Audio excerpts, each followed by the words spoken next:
Hey guys, this is Mr. Yo, and today what we're going to talk about is limiting reactant and theoretical yield. Now, this concept, in order for you guys to understand it, you really got to understand stoichiometry. If you don't understand stoichiometry, please make sure you watch that video about stoichiometry and make sure that you review those concepts thoroughly because without it, this concept is definitely going to be tricky. So without further ado, let us begin. So, limiting reactant and theoretical yield, they may sound a bit similar in some case, but I'll tell you in English term instead of chemistry term because it's easier for you guys to understand. So, limiting reactant is a reactant that is completely used up in the reaction. So, if you guys remember that traits that we have discussed about from last time in stoichiometry notes, it's similar to that. So the key concept about this one is the word limited amount. Next one, theoretical yield is the maximum amount of product produced with the given reactant. So it's usually given in grams and that's pretty much it. So make sure that you think of this as like a total amount of product made from the given ingredient. So I would say the amount of products produced with given. Okay. So an example that I can tell you is this. What if? So in order to make s'mores, you need Hershey chocolate, you need a graham cracker, and marshmallow. Now, what happens? Let's say that we have less amount of marshmallow. So as you can see the size, what if we cut off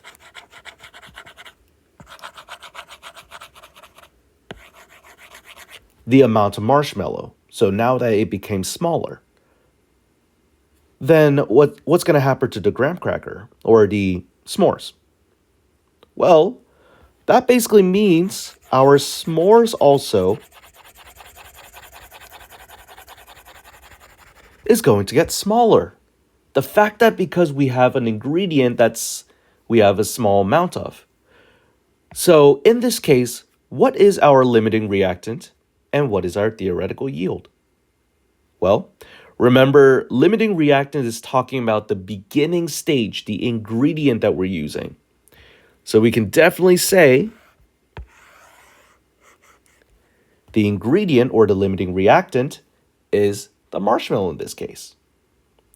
Then the theoretical yield is the product that we made from what we have. And that is what limiting reactant and theoretical yield is all about.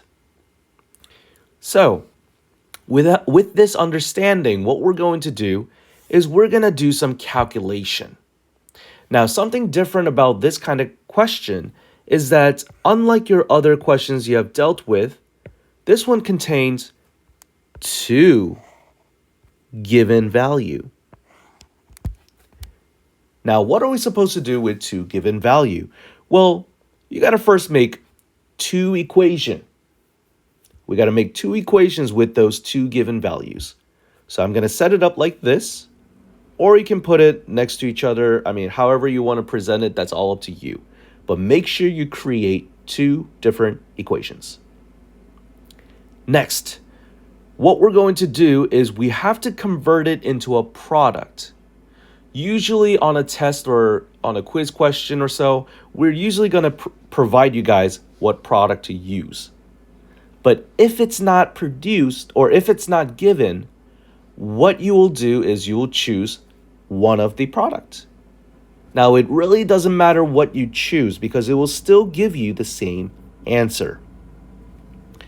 So at this point, let's use HF. Why not? So we're going to change BF3 or H2 into moles of HF.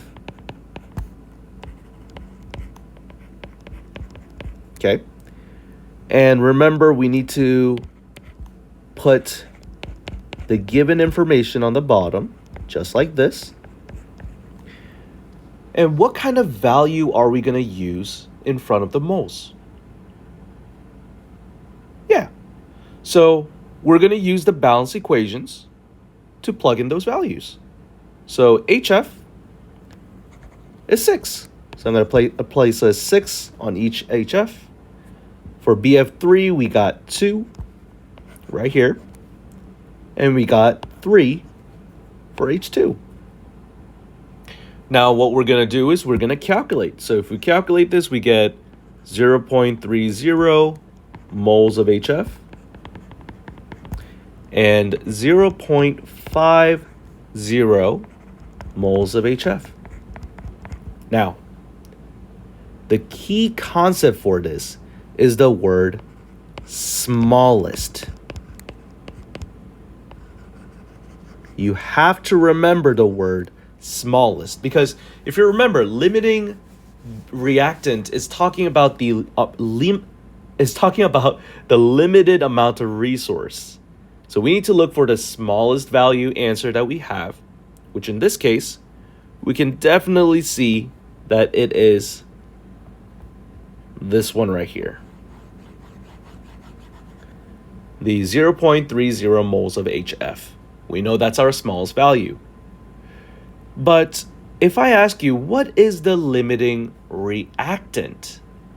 Well, from our smallest value, our answer will become this. And there you go. So the smallest mass, or smallest mole right now, will tell us that the reactant that we have for that equation is going to be the smallest resource that we have in this question. Now, if this is still a little bit confusing, please make sure you rewind and think about what I said, and that will help you understand it. So like I mentioned, smallest mole or smallest gram will tell us the smallest amount of ingredient. Now, some people might ask, Mr. Yo, can we just write down BF3 instead of 0.10 mole because it's too hefty amount? And reactants all about just the chemical formula? Well, in my perspective, I don't mind as much. But to be more accurate with informations, I would highly recommend you guys to write down all of this. So 0.10 mole of BF3. Okay? So that's how you find the limiting reactant that we mentioned previously. But if we found limiting reactant, remember that word theoretical yield? How do we find that? Well, that part is really easy.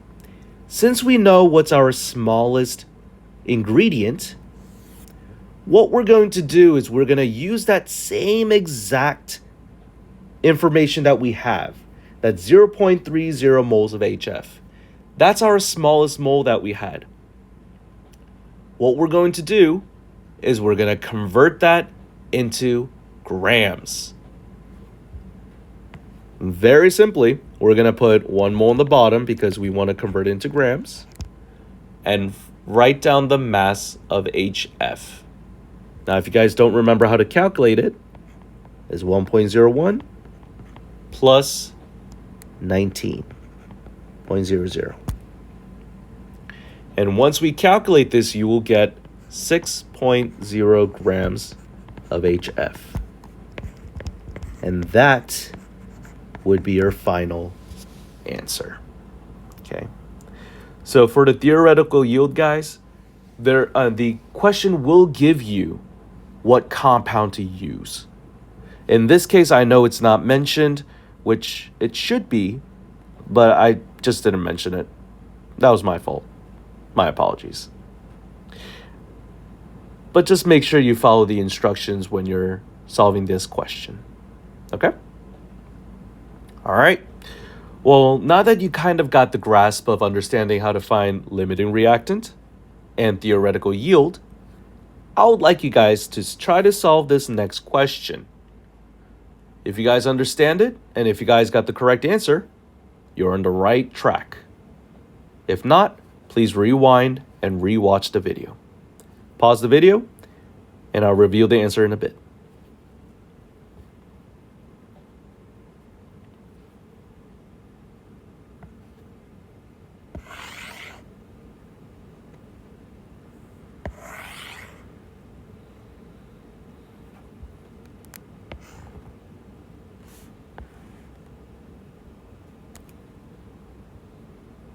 All right, so let's get on with this. So first thing first, I'm going to write down our given information right now. So we got 20 grams of CuCl2 and 15.0 grams of NaNO3. We're going to convert that into mole because remember, grams into mole. Very important.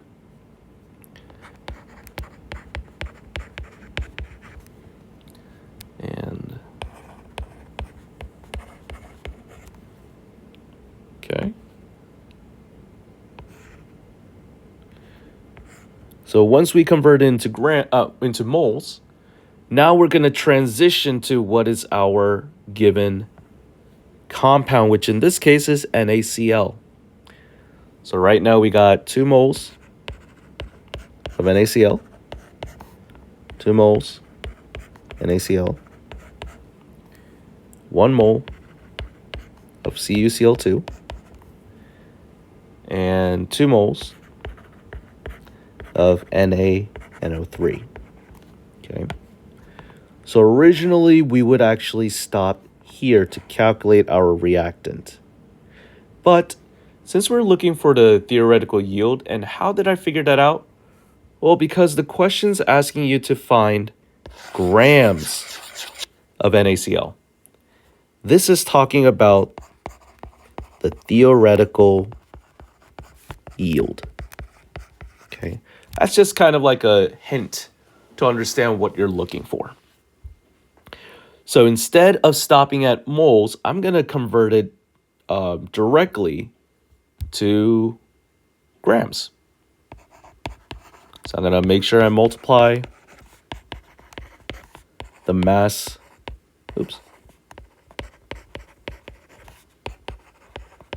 of NaCl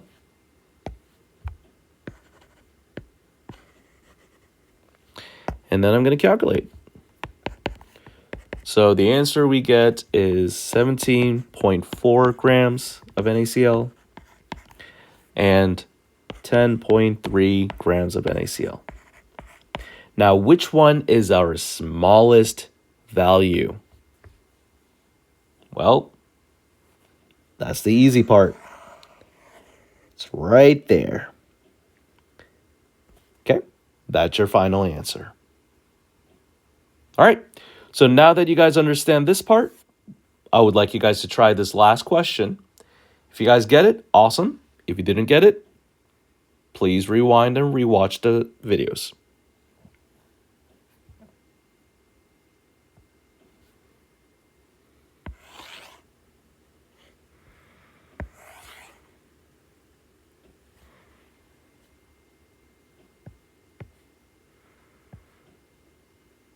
All right, so right now, remember, the question says, what is our limiting reactant?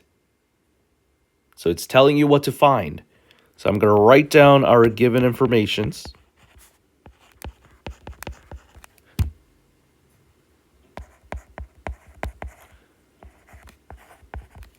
Okay, just like that.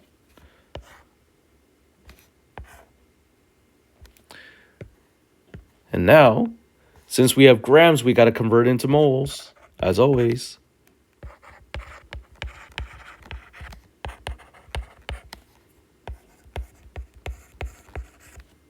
Okay.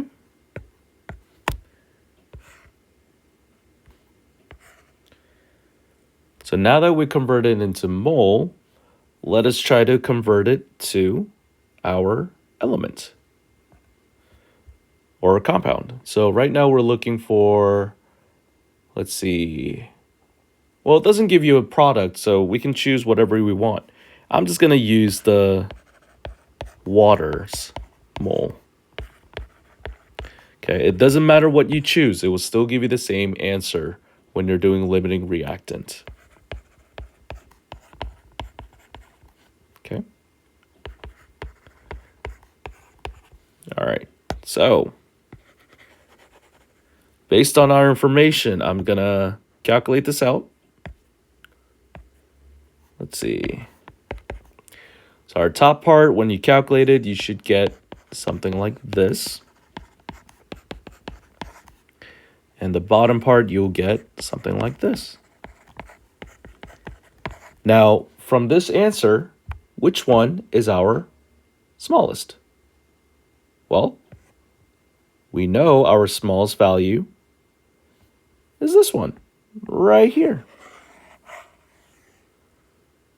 Okay?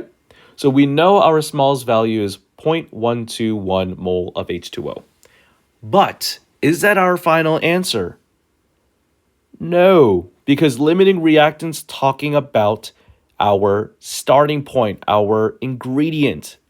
So in this case, our final answer will be